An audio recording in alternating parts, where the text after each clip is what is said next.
Olá, seja bem-vindo e bem-vinda ao Café História TV. Vocês sabiam que dá pra resumir a história inteira do Brasil em apenas 4 coisinhas? Eu vou contar uma história que você já tá cabeludo de saber. Com certeza em algum livro que você estudou história tem imagem desse cara. Vamos explicar essa história da bandeira. E foi então que os índios viram lá longe no mar um objeto grande, maluco, gigante e uma voz bem estranha. E foi assim que acabou a história de Pindorama. Eu espero que vocês tenham gostado. É isso.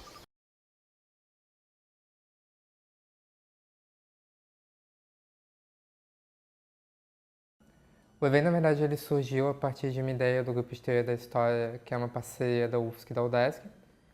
E ele surgiu a partir principalmente de uma inquietação que o grupo tinha com relação à questão das linguagens. De como que, através da história, você tem como abordar tanto a linguagem como um modo de desconstruir a história, quanto a linguagem como um campo de estudo para o historiador. E a partir disso veio a ideia, principalmente minha e da Marina, assim, vamos fazer um evento, mas como vai ser esse evento? E pensando em como o grupo tinha uma preocupação com a graduação, como que a gente poderia incorporar o pessoal da graduação no evento desse.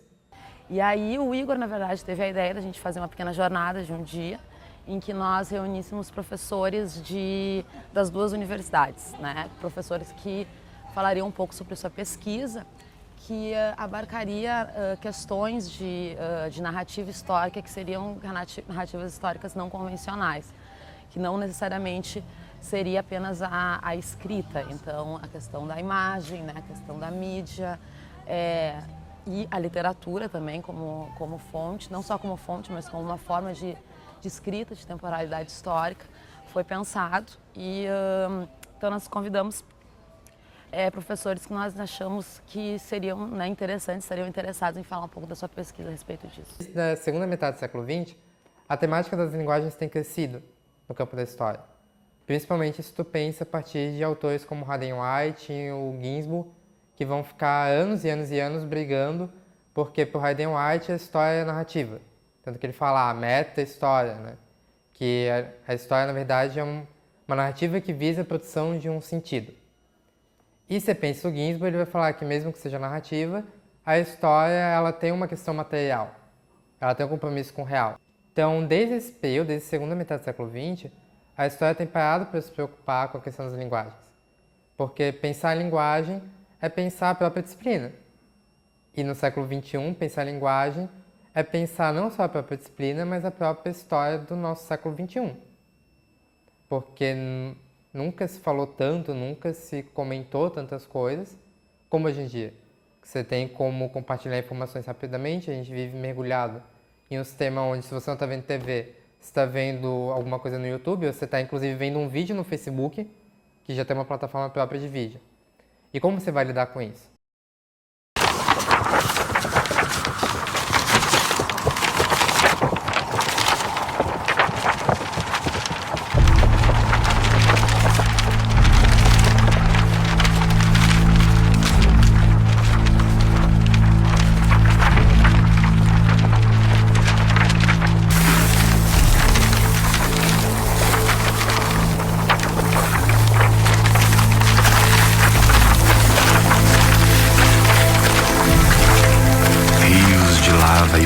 Subterrâneos passeavam no meu corpo em febre.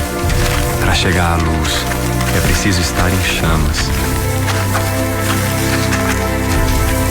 E eu andei sobre brasas.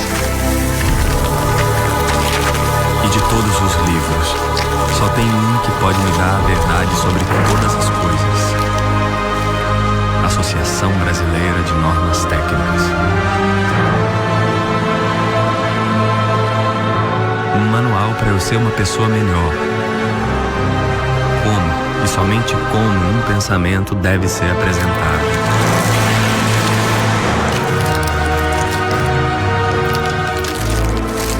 A beleza do nada, a joia do deserto, o zero absoluto, o próprio rosto de Deus.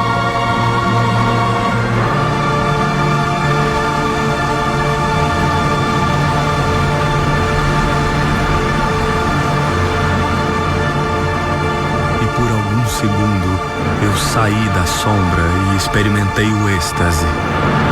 Me vi diante de algo difícil de nomear e difícil de suportar. Minhas pupilas queimavam.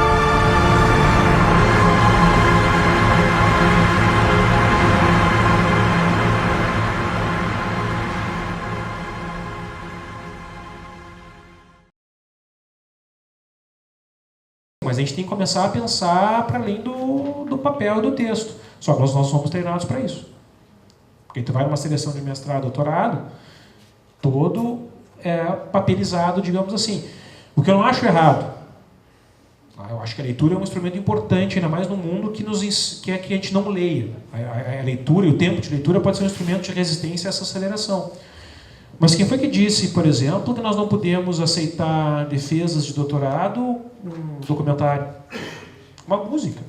O Rafael aqui, por exemplo, o cara tem 4 anos para compor um disco, por exemplo.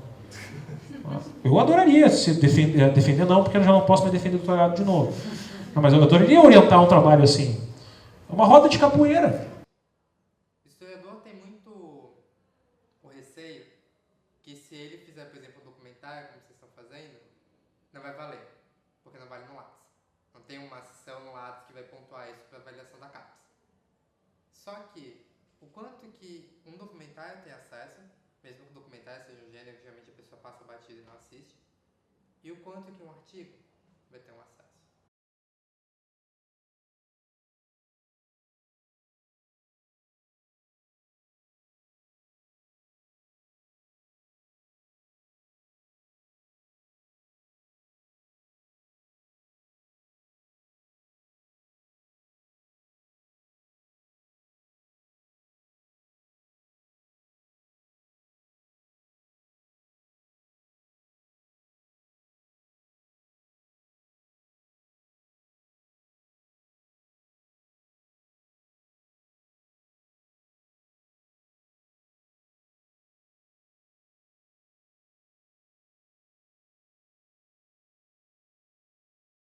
A gente faz pesquisa com imagens, a gente demonstra os resultados dessa pesquisa em imagens e sons, e com isso a gente acaba atingindo um público mais amplo, né?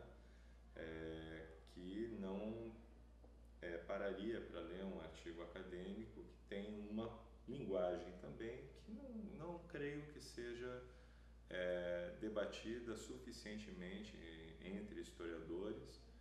A maioria não tem consciência das características e dos limites dessa linguagem do artigo acadêmico, que na área de humanas, inclusive, ele tem uma característica diferente da área das exatas ou das biológicas, onde ele é bem mais curto, porque você não tem que desenvolver a respeito do assunto, né?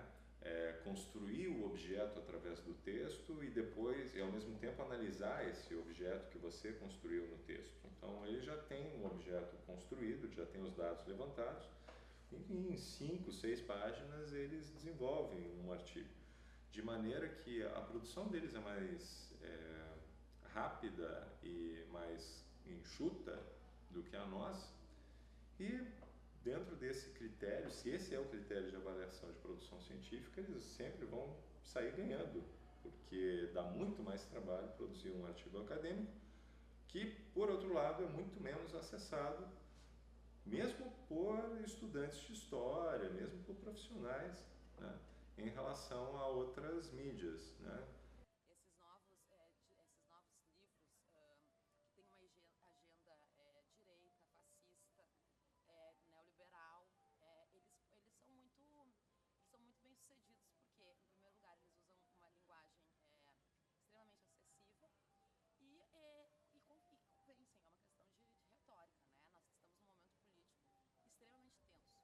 E a história pública vem com uma ideia que você produz algo para as pessoas em geral com uma narrativa que não é aquela mais simplista, mas que é uma narrativa que ela tem uma preocupação de ser acessível a todos. Não é que você não vai discutir o conceito de representação, mas você não vai ficar falando, segundo Chartier, o conceito de representação é tal coisa. Mas através do seu modo de pensar, através do jeito como você vai compor a sua narrativa, e reparem que eu estou usando narrativa como um todo, não estou falando um texto, é que você vai apresentar essas ideias. E o século XXI, ou as mídias recentes, são perfeitas para isso. Por isso que Ricardo Santiago sempre fala: a história pública é a história com, pelos, para e a partir do público. E não a partir do historiador. Isso é o que rompe com a disciplina. E é isso que faz com que quem faz história pública seja tão criticado. Para mim, história pública é um modo de ver a disciplina. E como, mais que isso, um modo de ver o historiador.